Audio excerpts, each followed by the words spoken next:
Ayan, let's welcome our pastor. Ayan, thank you, Pastora. Oo.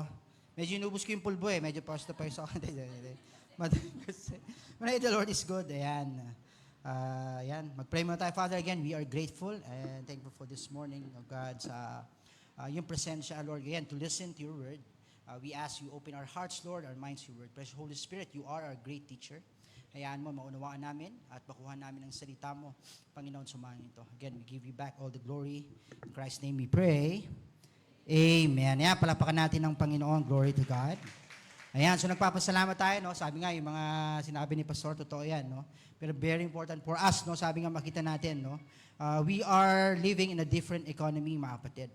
Ang ekonomiya ng mga anak ng Diyos, ekonomiya ng langit, mga kapatid, no? Sa langit, walang krisis, mga kapatid. Oh, sige, ayaw niya yata. Sa langit, walang krisis, mga kapatid. I say amen. So therefore, in our case, wala tayong krisis, mga kapatid. Yung mundo, meron. Tama ba? Pero tayo wala. Actually, sabi, like yung sinasabi, you have to read your Bible. You have to study the Word of God. Kasi doon tayo na-encourage ng Panginoon. Na pag may nangyayaring mga ganyan, mga kapatid, yan ang time na itinataas ng Panginoon, yung kanyang mga anak. Di ba? O, yun yung sinabi natin, ang mahal-mahal ng ng gasolina, no? Tapos bumili ng sasakyan. Eh, kung sa tingin, ba't ka bumili sa mahal-mahal ng gasolina eh? Eh, ibang ekonomiya ko eh. Oh, I say, amen. You're living in a different economy. Yan ang ekonomiya ng Diyos. Tama ba? Baka some of you here, bago matapos ang taon, magbubukas ng kanyang dream house. You can never say, kasi si Lord ang may hawak ng lahat eh. O baka mag-harvest ka pa 100-fold this year. Merong crisis yan ha. Pero ganun talaga ang Panginoon. Kaya nga nakaka-excite yan eh. Ang ano kasi, paano niya gagawin? Yun ang dapat tingnan natin. Paano niya i-shift lahat for our favor. Yun ang maganda, mga kapatid. Amen ba? So, are you ready for the Word of God? Yan. So, I'll be sharing, actually, continuation to ng sharing time ko nung last Sunday. Pero ang title natin is In the Presence of the King.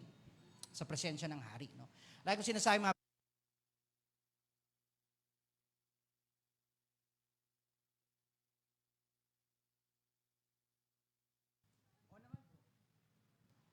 ito, full. Ayan, sabi nga napahalaga for us to see. Yung value ng presensya ng Panginoon. Eh, no?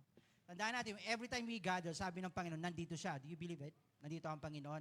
Yes. So kung nandito ang Panginoon, mga kapatid, so dapat yung expectation natin mataas. Kasi nandito siya. Actually, ang reason nga kaya tayo pupunta dito, kasi nandito siya. Tama ba? O kaya nga, nagigising tayo ng maaga, tama ba? Yung iba, pagod pa, puyat, pero nandito tayo. Bakit? Nandito ang hari. I say amen. Nandito ang Diyos. Tama ba? Kung tatanungin niyo si Pastor Cha, Pastor, nasaan ang Diyos pag Sunday? Nandito sa Teon Llanas. Hindi kayo naniwala.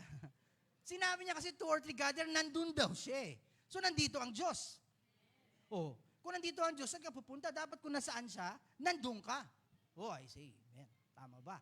Kaya nga mga kapatid, merong kaya nga yung first song natin is to be refreshed. Dapat maibalik sa atin yung ganong konsepto eh. May nare-refresh ang ang physical body mo pag nasa presensya ka ng Diyos. Tama ba? Tingnan mo yung katabi mo. Diba? Mainit pero parang fresh na fresh. Diba? I say amen. Tama ba? Kasi sa presensya ng Panginoon, the Lord is good. At sabi ko nga, actually yung context ng is to shift into intimacy. Yun naman talaga ang call ng Panginoon for us eh. Tinawag tayo ng Panginoon, pinatawad tayo, tama, ginawang mga anak. Ang purpose nun, for us to have, again, a direct connection sa Kanya. Tama ba, mga kapatid? Intimacy, no, sa ating Panginoon. Kung tatanungin mo kung malapit ka ba sa Diyos, sobrang lapit, mga kapatid. Sobra. Aba? Ang dapat natin gawin is enjoy yung intimacy that we have. Tama ba, mga kapatid? Now, yung verse natin, tuloy natin, tinan nyo, mga kapatid, no? Ayun yung verse ko nung last time. Dito tayo mag-start. Sabi niya, you prepare a table before me in the presence of my enemies. Sabi niya, you anoint my head with oil and my cup overflow. Natinang mga kapatid, kung babasahin natin yung Psalms 23, yung buong verse mga kapatid, ang ganda ng shift niyan eh. Kasi yung verse 1 hanggang verse 3, third person ang ginagamit ni David. As if nagtitestify siya about God. He's talking about God. The Lord is my shepherd. I shall not he. Di ba? Testimony yun eh. Ang ginagawa ni David. Pero dating sa verse 4, nag-iba eh. nung dumaan na siya sa valley ng shadow of death, nagkaroon ng shift. Naging personal na. You are with me. You prepared. Nag-iba nag-shift. Diba? Ibig sabihin, ganun ginagawa ng Panginoon, mga kapatid, sa atin. Before, lagi lang tayo nag-testify about God. About God. Pero time will come, mga kapatid, you will have your personal experience with God. Tama ba? Sabi ng Panginoon, gagawin tayong mga marturya. Tingnan mo yung katabi mo, marturya. Alam niyo ibig sabihin marturya? Ang marturya sa English, martyr. Tingnan mo, martyr, di ba? Parang ibang martyr yun. Yung martyr, ibig sabihin, witness. Reliable witness. Yan tayo eh. Kaya ang gagawin ng Panginoon, kailangan personal yung experience mo sa Panginoon. Tama ba? Pag umpisa ka sa Panginoon, totoo yun. Uy, alam niyo ba, si Lord nagpapagaling. Kasi yung kapatid namin sa church, pinagaling eh. Di ba? Ganun yung una eh. Pero time will come, mag-iiba. Bakit? Pinagaling ako eh. So, personal na yan. Iba na ang dating niya. Marturya na yan. Reliable witness na yan, mga kapatid. Kaya nga, ang gusto ng Panginoon, mga kapatid, laging may shift yan. Nakikilala natin siya personal. Amen ba, mga kapatid? Now, tingnan mo yung verse ito, mga kapatid. Nakakatuwa ito eh. Hindi, doon muna tayo. Mamaya muna yan. Yung verse ito, mga kapatid, ang binanggit na presence is yung kaaway. Tama ba? Pero hindi. Tandaan mo, mga kapatid, may presensya dyan napaka-importante. Yung naghanda ng table. Ibig sabihin sa verse na to, ang focus natin, hindi yung mga enemies. Ang focus natin, siya. I say amen. Yung presensya ng ating Panginoon. Presensya ng Hari. I say amen. Tama ba? Yung sinasabi ko, mga kapatid, ito, tinan mo, mga kapatid. Siyempre, nandun tayo sa biyaya ng Panginoon. Do you agree? Yes. We are living in a different dispensation, covenant, sa grace ng Panginoon. Tama naman, mga kapatid. No? Kaya ang nangyari sa atin, because of that, sometimes nawala yung value. Pagbibigyan natin ng value sa presensya ng Diyos.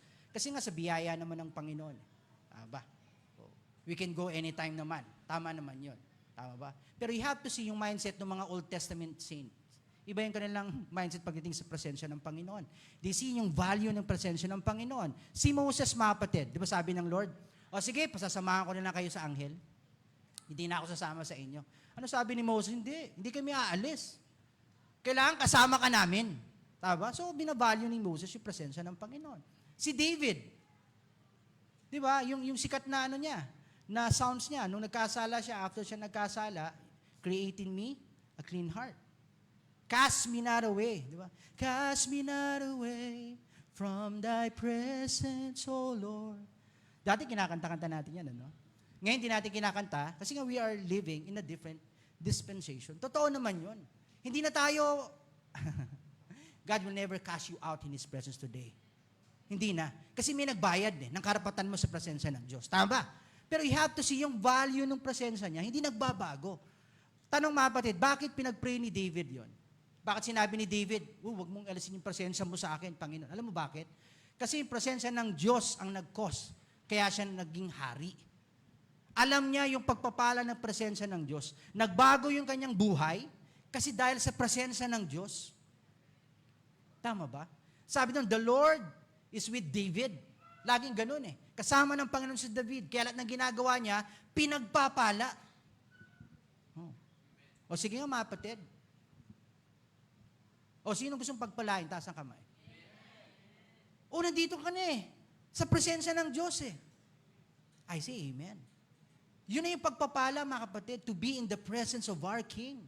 Tama ba, mga kapatid? Kaya sabi ni David, huwag mong alisin, Lord. Kasi yan ang nagpala sa akin, ikaw ang buhay ko. Oh, I say amen. Again, ulitin ko, mga kapatid, hindi naman masama. Kung kailangan talaga, importante talaga, sa trabaho, yung linggo, walang pastor ako lang talaga okay lang yun. Naunawaan naman natin yun. Tama ba?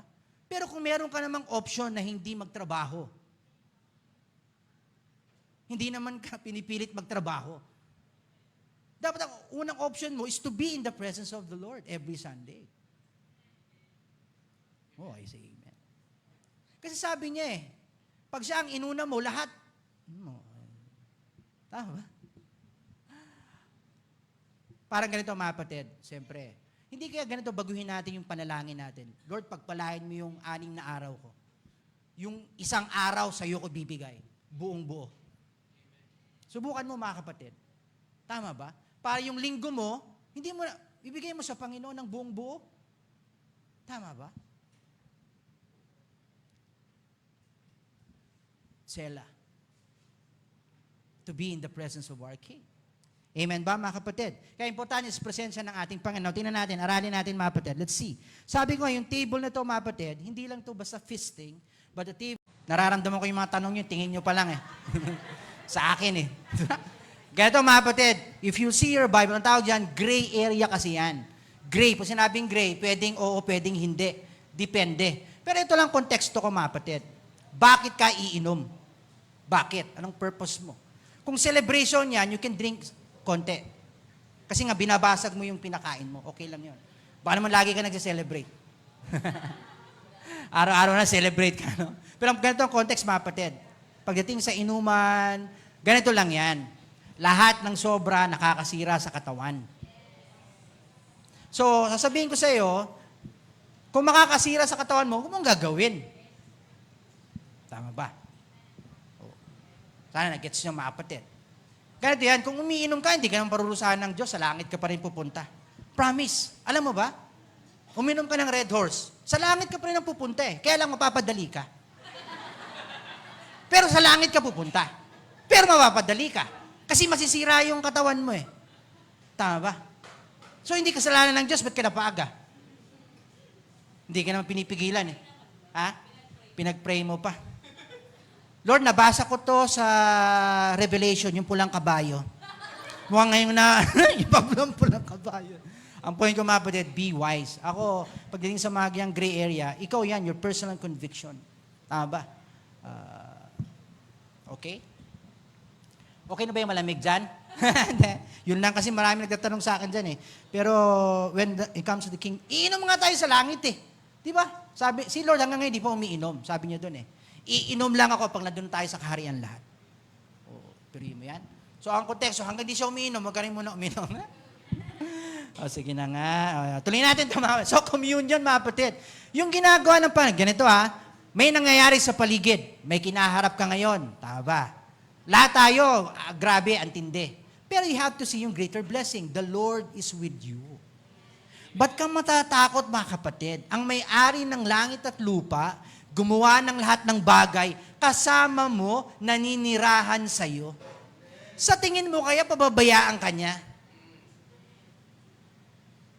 Ang gusto ng Panginoon, pag in the midst of your trouble, be intimate with God. I say amen. Mas mag-focus ka, mga kapatid, sa Panginoon na kasama mo. Kasi mas malupit siya. Kaya nga sabi ko mga kapatid, again, itong word ng Panginoon, taasan mo expectation mo this year. May crisis, para sa atin yan. Bakit may gagawin ng Panginoon? Magugulat ka. Dapat hindi pwedeng mangyari, pero ginawa niya para siya mabigyan ng kaluwalhatian. Palakpakan natin ang Panginoon. Amen ba? Tingnan mo ito mga kapatid, sa Matthew 18:20, sabi niya, 2 or 3 gathered, sabi niya, lagi natin itong ginagamit. Totoo naman. Actually, ang konteksto nito, authority. Authority yan eh. Pag merong kapatiran na medyo nagwardi-warde, kukuha ka ng witness, then didisiplina. Totoo yun. Pero ang point niyan, hindi nagbabago ang prinsipyo ng Panginoon. Pag nag-gather tayo, nandoon ang kanyang presensya.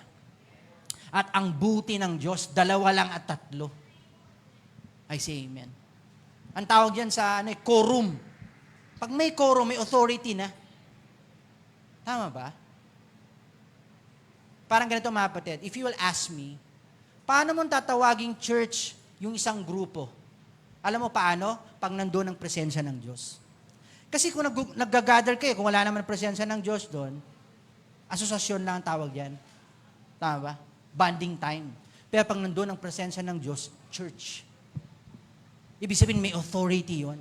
Katulad ngayon, pag nagkakasama tayo mga kapatid, sabi ko nga sa inyo i-take yung opportunity, pag nandito tayo magkakasama, you speak whatever you want to see in your life.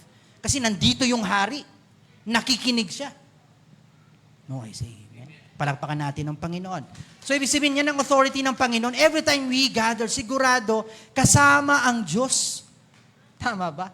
Wala dapat tayong ikatakot. Oh, glory to God. Tama ba?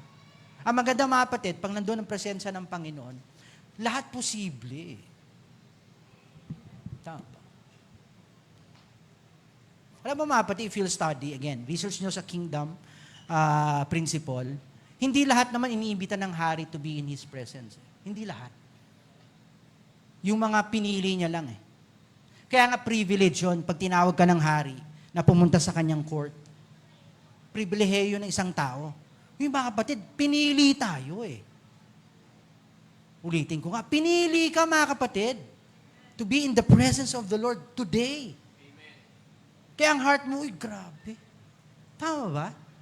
May excitement ka. Bakit? Kasama ang hari. Amen ba? Pero itong good news mga kapatid, alam mo ba, yung ginagawa nating benediction. Diba pagtapos nagbe-benediction si pastor? Kasi ganun sa kingdom talaga. Ang hari ang nagbibigay ng benediction. Kinuha yan sa sa Latin word benedicti, sa Latin. Ang ibig sabihin, releasing blessing. Ibig sabihin ganito kaya nga makinig ka.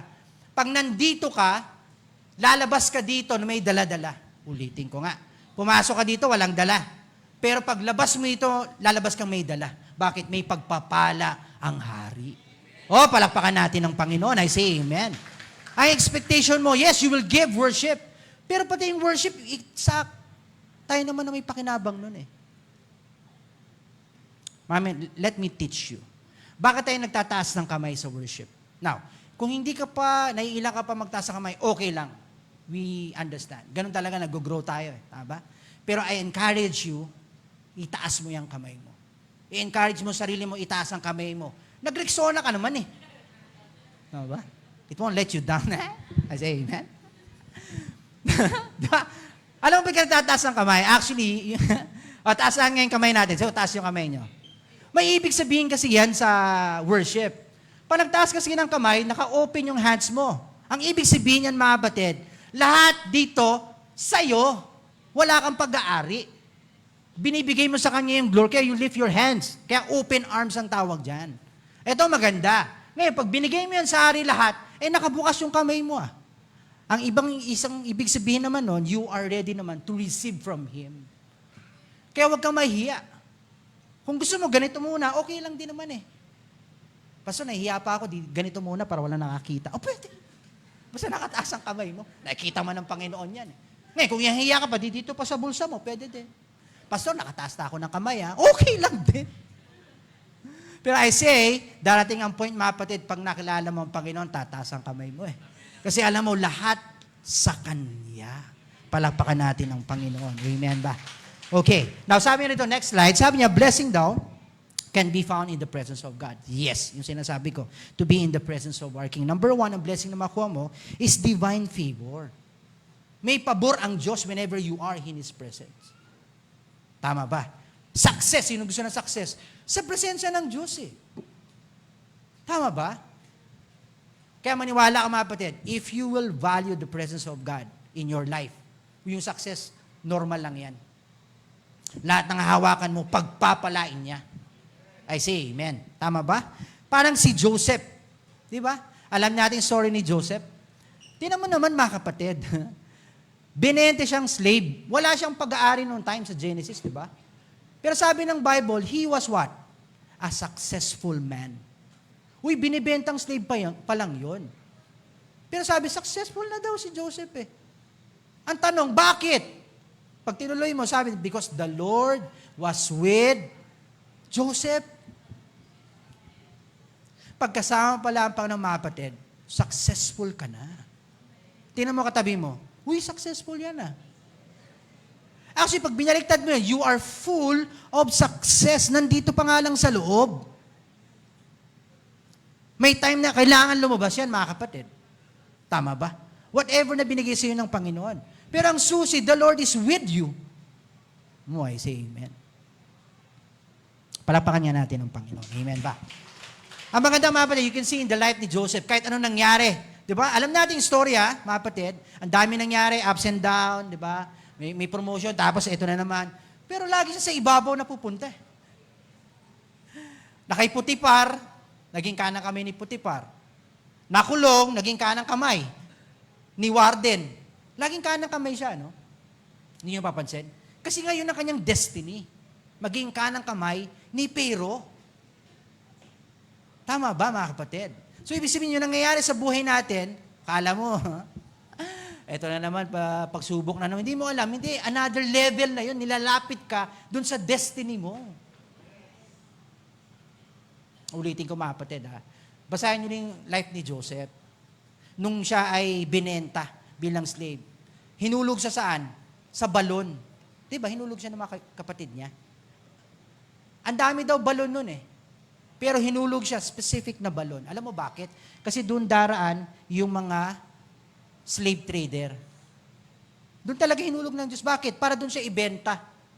O, tino mga kabutihan ng Diyos, ha? Kasi nga yung slave trader papunta sa Ehipto. Doon kasi daan na papuntang Egypt. So therefore, mga kapatid, binigyan lang siya ng free transportation sa kanyang destiny. Ibig sabihin yung mga akala mong pangit ang nangyayari. Hindi. Free transportation yan sa destiny mo. Hindi talaga yan mahirap. Oh, I say amen. Tama ba? Ang ganda nga dun sa Egypt, di ba? Sige na, huwag na ako mag-joke. Hindi problema gasolina, di ba? Egypt kasi. Talagang binitawan ko pa, no? O, sige. Ito pa, mga kapatid. Ito pa nakita ko, mga kapatid. Fullness of, next slide po. Joy. Ang ganda, no? Sinare ko nung last time. Ang joy pala, yung word na rejoicing. Di ba, kinanta natin kanina. Rejoice. Di ba? Ibig sabihin lang pala nun, releasing your joy. May joy ka naman talaga eh. Bunga yan, nandito. Pero pag nagre-rejoice ka, you decide to rejoice over sa situation, nire-release mo yung joy na meron ka. Diba? For example, pwede ka naman malungkot sa nangyayari. Pero you decide, hindi ako malulungkot, may pag-asa, kaya pa, nandiyan ang Panginoon. Go. Yun yung joy, mga kapatid. Inner strength. Tama ba? Kaya sabi niya, mga kapatid, no? Sa presensya ng Panginoon, nandun daw yung fullness of joy To be in the presence of God. Mga kapatid, natutuwa nga ako Kasi nga, bakit ang hari gusto ng mga kantahan, tuktugan? Di ba sa courts, totoo na monarch, yung mga hari. Meron pa nga jester yung nagpapatawa. Kasi gusto ng hari, masaya Our God is a happy God. Masayahin si Daddy God Hindi kayo naniwala. Masaya si Daddy God. Alam mo, sabi dun sa The Gospel of the Blessed God. Nabasa nyo? I think si Paul nagsabi niyan, the gospel of the blessed God. Actually, yung word na blessed doon, yung word na makario, sa Greek, ibig sabihin happy. So, the gospel of a happy God. Masayahin si tatay sa langit. Kaya nga, ang mga anak niya, masayahin din. Hindi niya napapansin, pag ang tao nalungkot, nagkakasakit. Kasi we are created to be happy. Ayaw ng Diyos nalulungkot ka. Malungkot for a moment is good. Pero malungkot lagi, hindi good. Kasi ang ambience natin, mga kapatid, is to be happy. Tama ba, mga kapatid? Si Adan nga nalungkot, binigyan ng Eva. Nalulungkot ka ba? Babigyan ka ng Eva. Oh. Kung ikaw naman si Eva, bigyan ka ng Adan.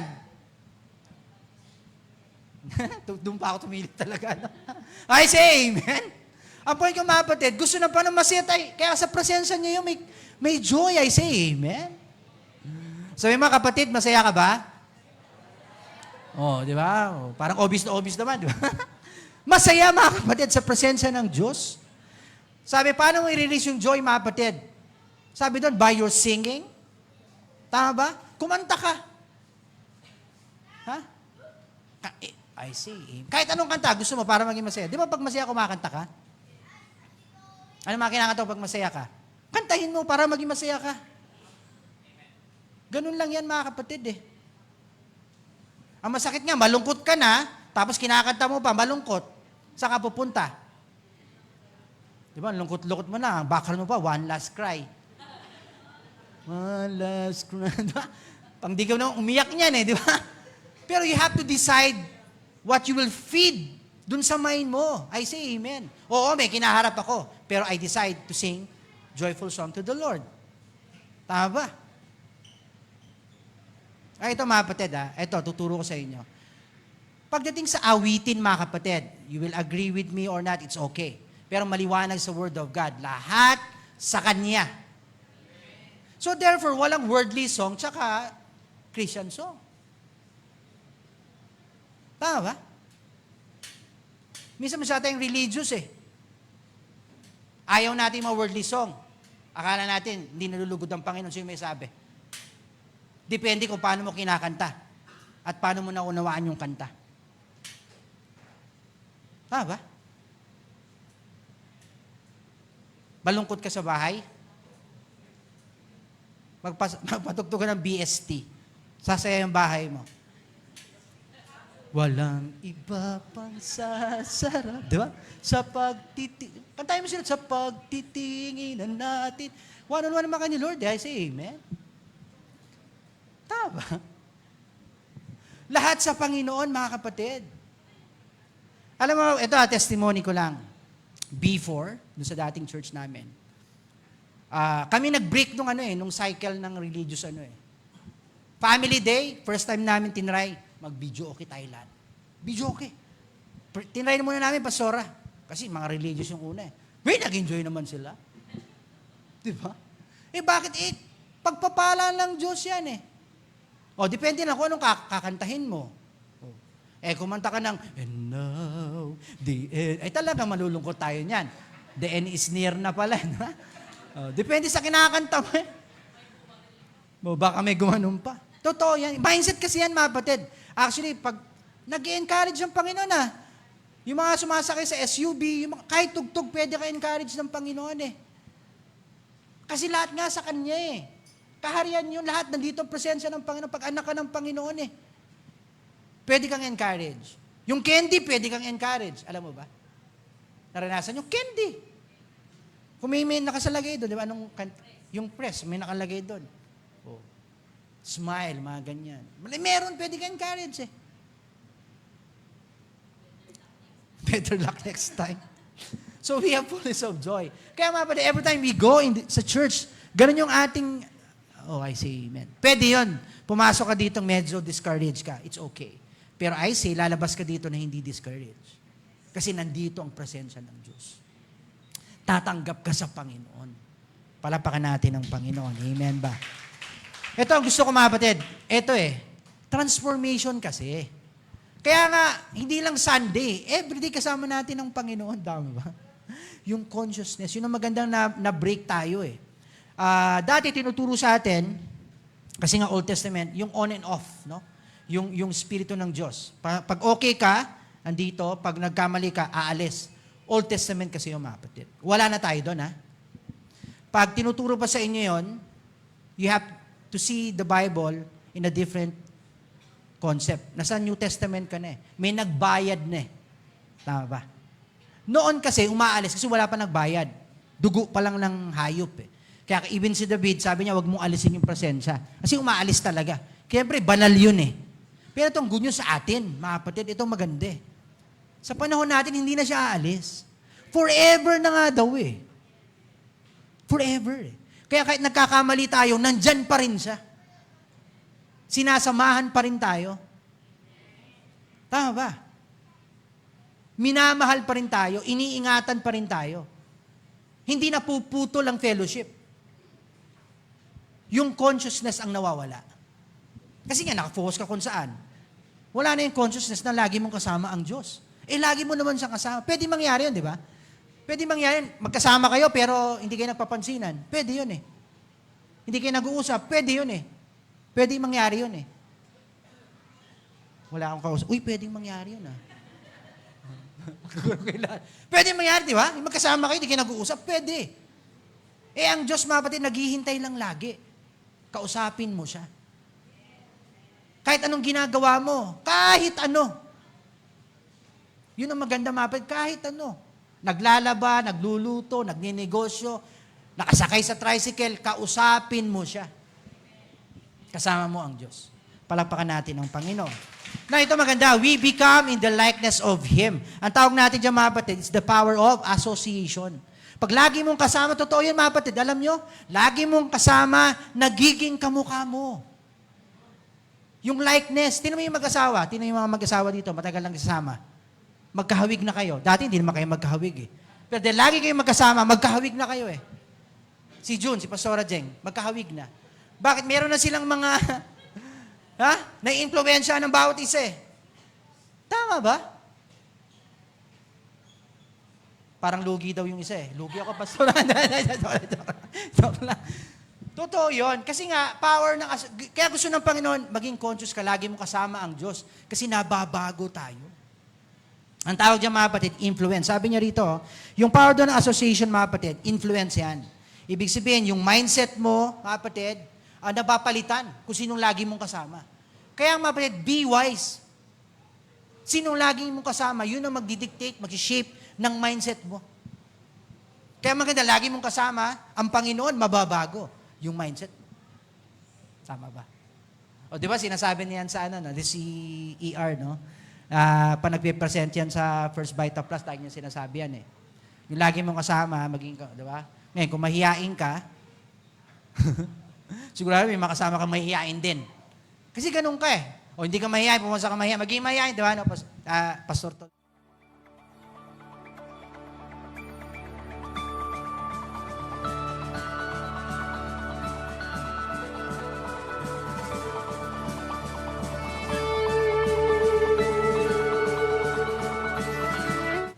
Tingnan mo mga dito, mga kapatid, masasaya kayo lahat.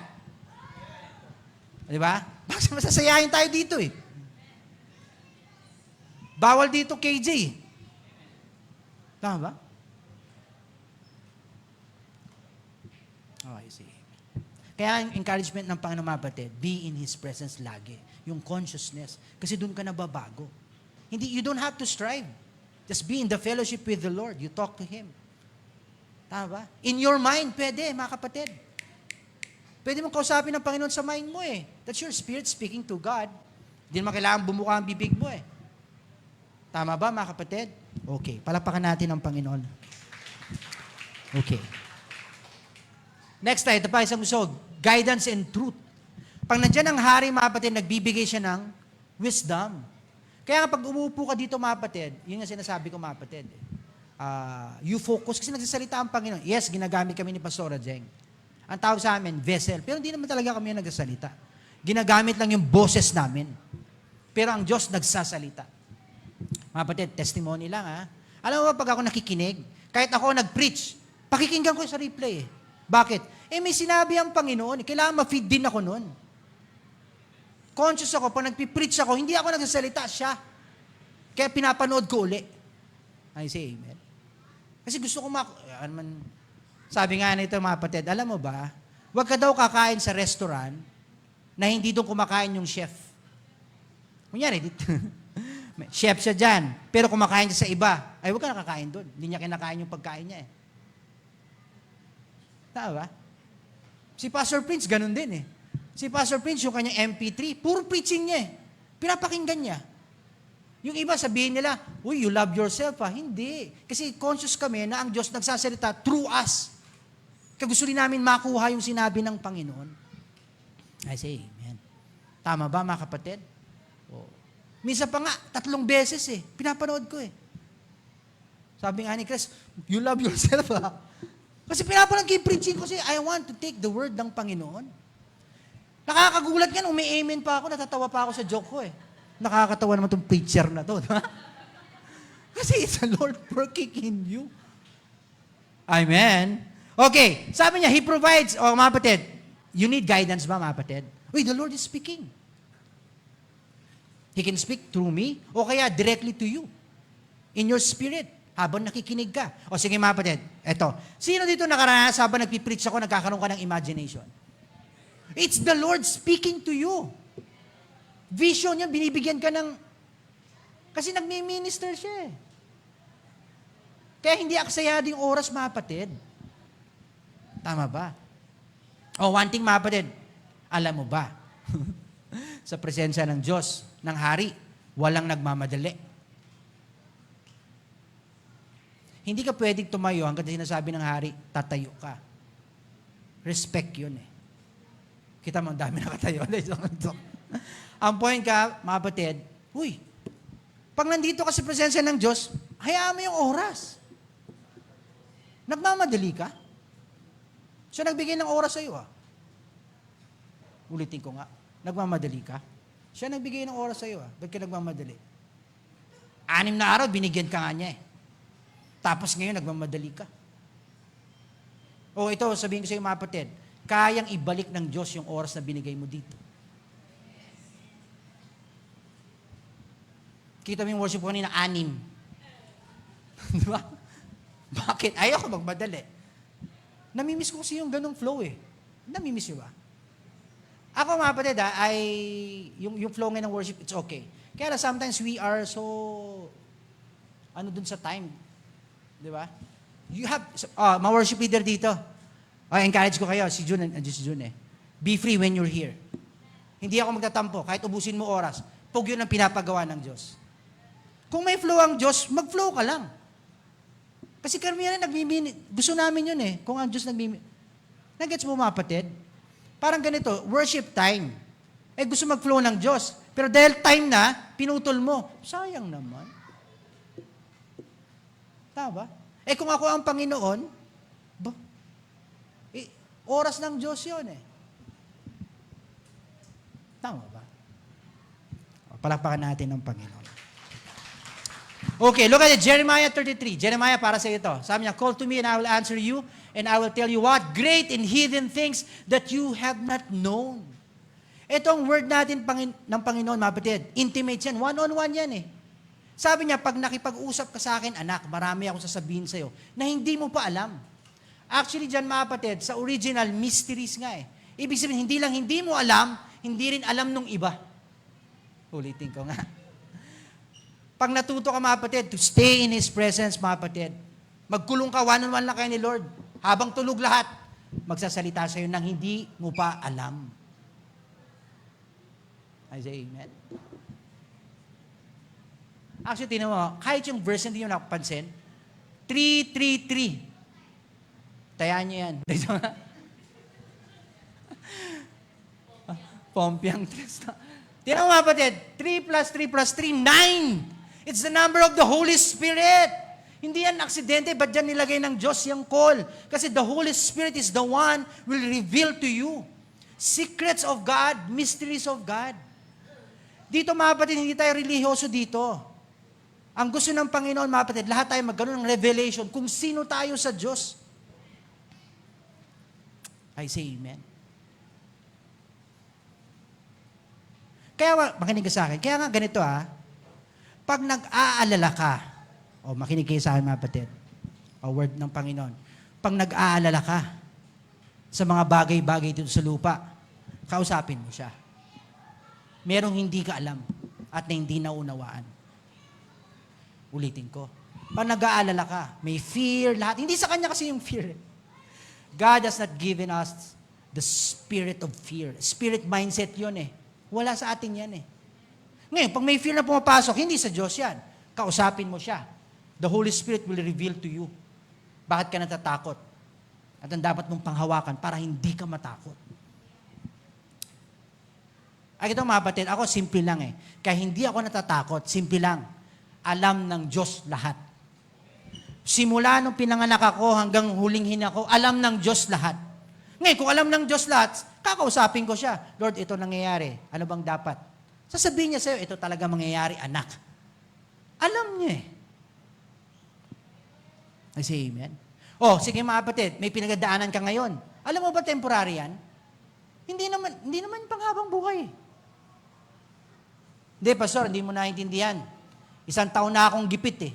Kung 1 taon ka ng gipit, mga kapatid, dapat you have to change your mind. Hindi problema ng Diyos. Ang Diyos laging nagbibigay. Ulitin ko, ang Diyos laging nagbibigay. So you have to align with God. Ba't ba ako gipit, Lord?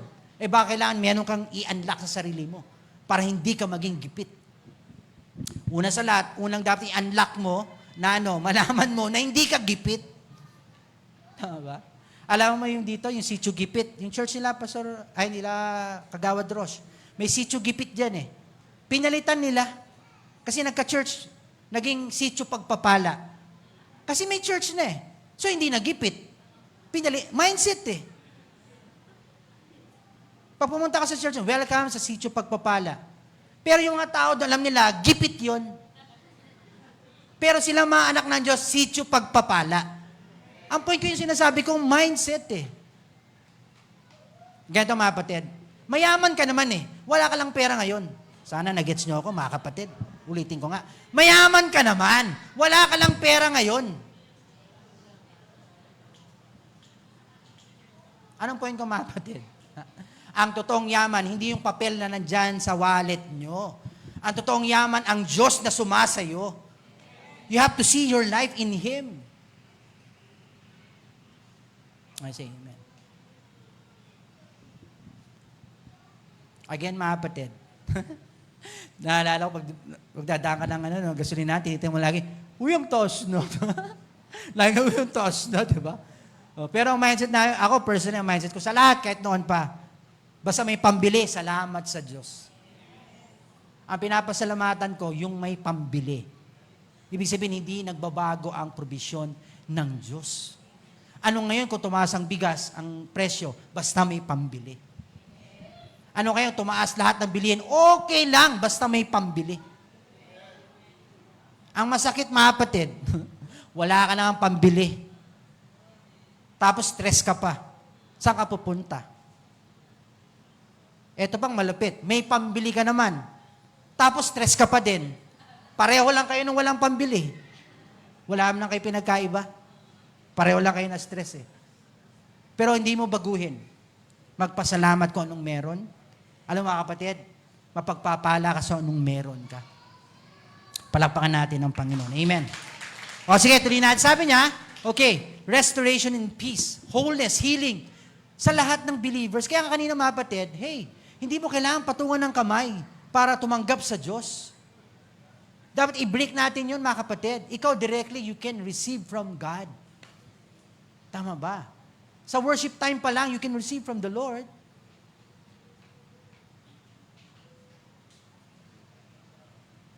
Oh, makinig ka sa akin, mga kapatid. Sige.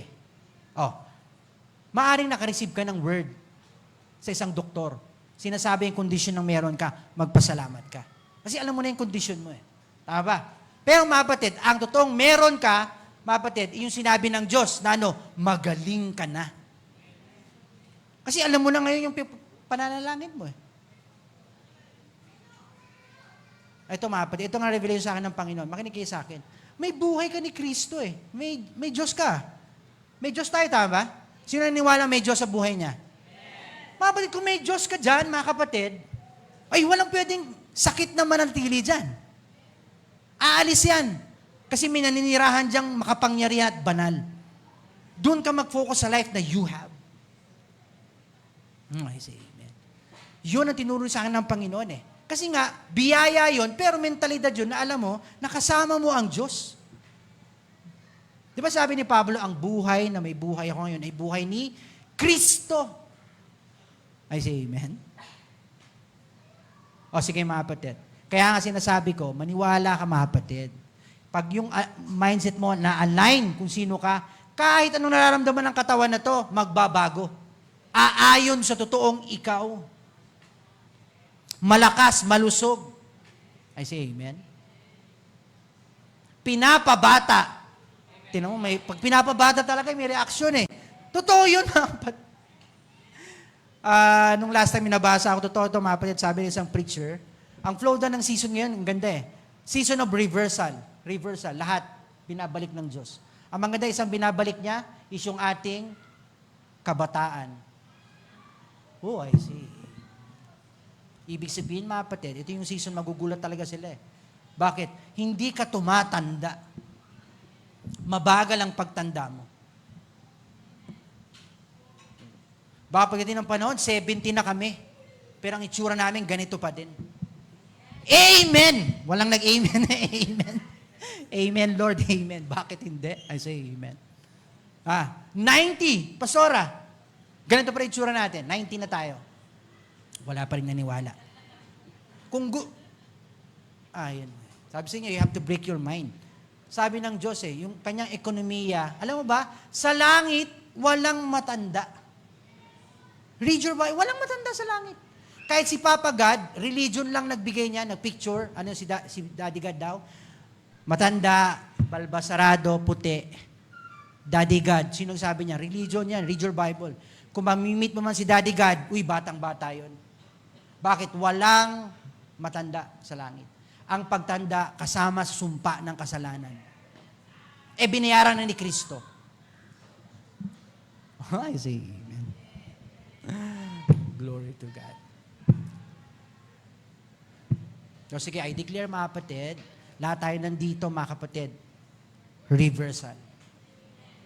Yung lakas, di ba sabi ng Bible, strength from strength. Grace for grace. Glory to glory. Yun ang mga anak ng Diyos. Palakpakan natin ang Panginoon. Okay, last point. Ito gusto ko mga kapatid. Sabi niya, the Lord will fight for you. You just hold your peace. Kaya nga sabi niya, I've set the table. Sit. Sabi ng Panginoon, it's a picture of peace, rest, kapahingahan. Tama ba? Alam mga kapatid, nung last time, nanood kami nung classic preacher, ni Pastor Prince. Ang ganda nung sinabi niya, nakaka-encourage. Yung word pala na, di ba, yung Bethlehem. Yung word na lehem, bread. Tama, bread? Tas house. Yung lehem pala, bread, pero yung lakham, ang ibig sabihin to fight. Pero pareho lang letter na ginamit yun. So yung bread, lehem, bread, lakham, fight. Ang ibig sabihin, mga batid, tayong mga anak ng Diyos, gusto mo bang lumaban sa kaway? Feed. Ulitin ko nga. Kaya pala sabi niya, I prepared the table. May kaaway? Kakain tayo. Bakit? Ang mga anak ng Diyos, pag may kaaway, you have to feed. Ang totoong laban is pagkain sa salita ng Panginoon.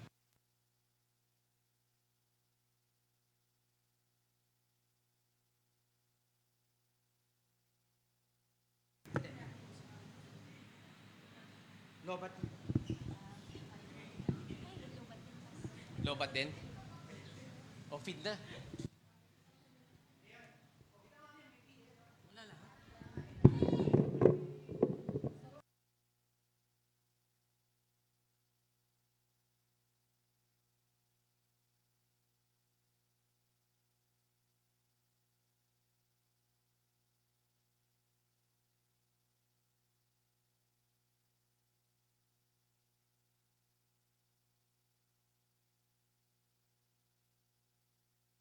Kaya nga you have to declare your victory over whatever yung situation meron ka.